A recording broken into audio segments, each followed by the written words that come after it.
Hi everyone, welcome to my channel Sanskrit Classes by Karuna. Degree first year first sem మనకు ముదాభిషేక్తుం వరద త్వమర్షి అన్న lesson నుండి చదువుకుందాం. ఈ లెసన్లో మనకు పార్ట్ ఏలో క్వశ్చన్ నెంబర్ 1లో శ్లోక భావ ఉంటుంది. శ్లోకం ఇస్తారు, మనకు కవిపరిచయం భావం రాయాలి. Same lesson part A question number 4లో మన సందర్భ వాక్యత ఇస్తారు. సందర్భము, కవిపరిచయం, సందర్భం, భావం రాయాలి. ఈ లెసన్ నుంచి మనకు 2 క్వశ్చన్స్ ఉంటాయి. పార్ట్ ఏలో క్వశ్చన్ నెంబర్ 1లో 5 మార్క్స్ అండ్ క్వశ్చన్ నెంబర్ 4లో 5 మార్క్స్, 10 మార్క్స్ ఉంటుంది మనకి ఈ లెసన్ నుండి. ఎస్సే ఉండదు, ఓన్లీ శ్లోక భావ అండ్ సందర్భ వాక్యత ఉంటుంది. మనకు ముదాభిషేక్తుం వరద త్వమర్షి. ముదాభిషేక్తుం వరద త్వమర్షి అనే పాఠ్యభాగము మహర్షి వాల్మీకిచే రచించబడిన శ్రీమద్ రామాయణములోని అయోధ్యకాండ నుండి స్వీకరించబడినది. దశరథ మహారాజు గారు సభయందలి తన మంత్రులతోటి, ప్రజలతోటి మరియు ఇతరులతో శ్రీరాముని రాజుగా చేద్దామని నిర్ణయించుకున్నాను. నేను నా నిర్ణయంతో లోకమంతటికి సుఖము కలుగుతుంది, శ్రేయస్సు కలుగుతుంది అని సభలో అందరినీ పిలిచి ప్రకటించాడు. నేను చాలా సంవత్సరాల నుండి జీవిస్తున్నాను. నా యొక్క శరీరము విశ్రాంతి కోరుకుంటుంది. నా శరీరానికి విశ్రాంతి ఇద్దామని నా యొక్క రాముణ్ణి, నా కొడుకైన శ్రీరాముణ్ణి రాజుగా చేద్దామనుకుంటున్నాను, పట్టాభిషేకం చేద్దామనుకుంటున్నాను అని తన యొక్క నిర్ణయాన్ని తెలుపుతాడు. అది వినగానే సభలోని వారందరూ కూడా, రాజులు, ప్రజలు అందరూ కూడా వర్షించుచున్న మేఘములను చూసి సంతోషముతో నెమళ్ళు ఏ విధంగా క్రీంకారం చేస్తాయో అదేవిధంగా ప్రజలు కూడా అందరూ దశరథుని యొక్క మాటలు విని సంతోషపడతారు. అంతలో బ్రాహ్మణులు మరియు ఇతర ముఖ్యులు దశరథునితో, రాముడు తనకు రాజు అగుట అర్హుడు, అసంఖ్యాకమైన మంచి గుణాలు కలవాడు కాబట్టి రాముడు రాజు కావడము తగినది, అతనికి అంత అర్హత ఉన్నది అని సభలోని వారందరూ కూడా, రాజులు, ప్రజలు, బ్రాహ్మణులు అందరూ రాముని యొక్క గుణగణాలను అందరూ ఒక్కొక్కరు ఒక్కొక్క విధంగా చెప్తూ ఉన్నారు. రాముడు సత్యపరాక్రముడు మరియు వీరత్వము కలిగినవాడు, దివ్య గుణములచే ఇంద్రునితో సమానమైనవాడు అని చెప్పారు. రాముడు ఎల్లప్పుడూ కూడా పురజనులను వారి యొక్క కుశలములను అడిగి తెలుసుకొనును. నెక్స్ట్, మీరు చేసిన పుణ్యకర్మల వల్ల ఫలితంగా రాముడు మీకు కుమారునిగా జన్మించాడు. సర్వలోకమునకు హితము చేయాలనే కోరిక గలవాడు రాముడు. రాముడు విష్ణువుతో సమానమైనవాడు, లోకమునకు హితము చేయాలనే కోరిక కలవాడు కాబట్టి వెంటనే రాజుగా మాకు పట్టాభిషేకము చేయండి, రాముణ్ణి మాకు రాజుగా పట్టాభిషేకం చేసి రాజుగా ఇవ్వండి అని అందరూ కూడా, సభలోని వారందరూ కూడా రాముణ్ణి రాజుగా చేయమని కోరుకున్నారు. రాముడు ఇంకా ఏం చెప్పారు? రాముడు సత్యపరాక్రమం కలిగినవాడు, ఇక్ష్వాకు వంశములోనే సమర్థత కలవాడు. నెక్స్ట్, రాముడు శాంత స్వభావం కలవాడు, ప్రియభాషి, నెక్స్ట్ మృదు స్వభావం కలవాడు, స్థిరమైన మనస్సు కలవాడు. ఇంకా కొందరు రాముడు సత్యవాది మరియు సర్వ ప్రాణులతోనూ ప్రియముగా మాట్లాడేవాడు, సర్వశాస్త్రములయందు ప్రావీణ్యం కలవాడు, వృద్ధులైన బ్రాహ్మణులను సేవించేవాడు అని ఒకరు చెప్పారు. ఇంకొకరు, రాముడు అస్త్ర విద్యలో దేవతలను, అసురులను మరియు మానవులను మించినవాడు, అనగా సర్వ అస్త్రములందు కూడా నైపుణ్యం కలవాడు రాముడు అని ఒకరు చెప్పారు. ఇంకొకరు, మన రాజ్యమునకు శత్రువులచే ప్రమాదం వచ్చినప్పుడు రాముడు వెంటనే లక్ష్మణునితో కలిసి యుద్ధమునకు వెళ్ళి విజయమును పొందకుండా వచ్చేవాడు కాదు, విజయముతోనే తిరిగి వచ్చేవాడు అని ఒకరు చెప్పారు. ఇంకొకరు, రాముడు ఏనుగును కానీ రథమును కానీ అధిరోహించి యుద్ధము నుండి తిరిగి వచ్చేటప్పుడు ప్రజల వద్దకు వెళ్ళి వారి యోగక్షేమముల గురించి తానే స్వయముగా అడిగి తెలుసుకునేవాడు. నెక్స్ట్, పౌరులను కానీ వారి భార్యాపుత్రులను గురించి, అగ్నిహోత్రముల గురించి ప్లస్ సేవకుల గురించి కూడా మరి ఒక తండ్రి కుమారుని అడిగినట్టుగా అందరి క్షేమం గురించి అడిగి తెలుసుకునేవాడు రాముడు, సర్వగుణ సంపన్నుడు అని చెప్పారు. ఇంకొకరు మరి ఈ రాముడు ప్రజలు కష్టములలో ఆపదలలో ఉన్నప్పుడు శ్రీరాముడు దుఃఖించును మరియు వారికి సహాయపడును. అంతేకాకుండా ప్రజల యొక్క సంతోషంలో పాల్గొని వారి యొక్క జరుపుకునే ఉత్సవాల్లో కూడా ఒక తండ్రి వలె సంతోషించును. మరి మారీచునికి కశ్యపుని వలె ఈ శ్రీరాముడు నీకు కుమారునిగా జన్మించాడు.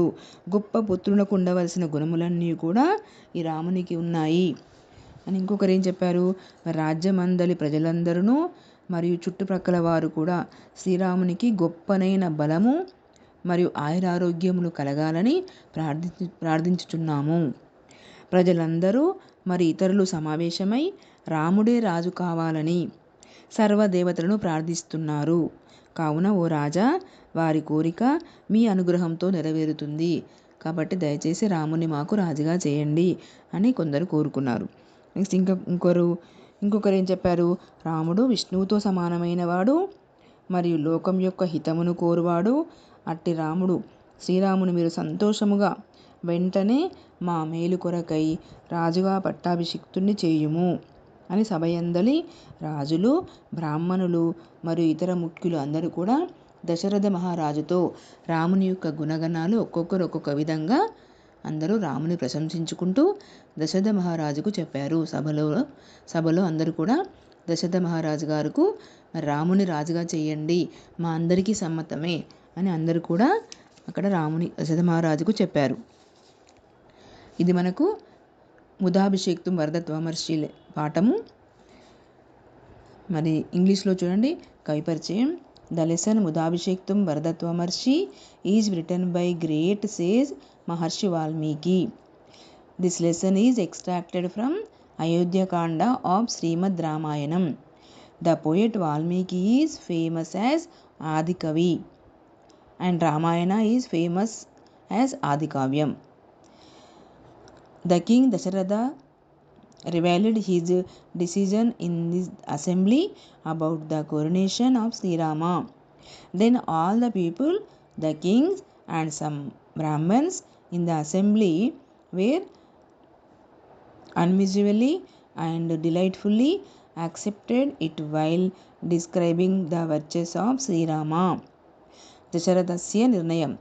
After addressing the invited gathering into the court, King Dasharatha, speaking in friendly and clear terms to the people and the kings in assembly as follows. Dear people and kings, it is well known that this kingdom was ruled by my ancestors as if he were their children. Following the ways of my ancestors, I have always protected my people with alertness and to the best of my ability in conducting the kingdom for the welfare of the people. Finally, I came to old age. This body has been living the thousands of years, hence I desired rest. This burden of worldly dharma is heavenly responsibility. This can be sustained only by royal qualities like courage and valor.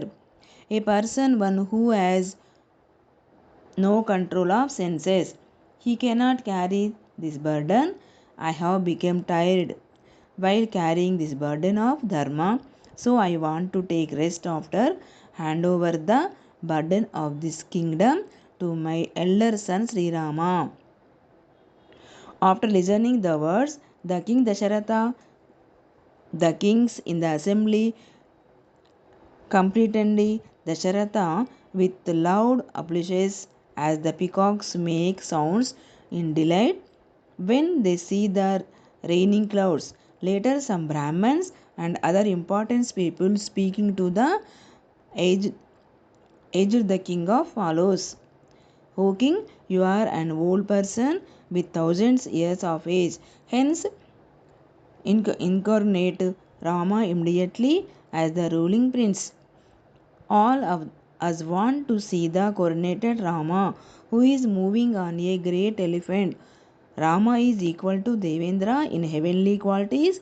He has the true of valor. He is greater than the all kings born in Ikshvaku dynasty. Rama is the world-renowned gentleman. He is the keenly interested truth and dharma. He is equal to earth in forgiveness and equal to Brihaspati.